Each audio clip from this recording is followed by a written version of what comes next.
పాఠాలు నీలేత పాదాలు జలపాతమయ్యేట్టుగా నా దారినే మళ్ళించగా నీకెందుకు అంత పంతం మంచేతిలో ఉంటే కదా ప్రేమించడం మానటం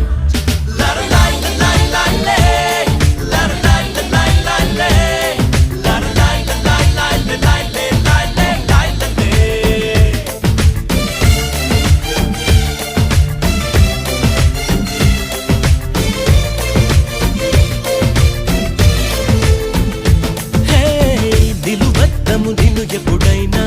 నువ్వు ఎవ్వరు అని అడిగేనా ఆ చిత్రమే గమనిస్తూ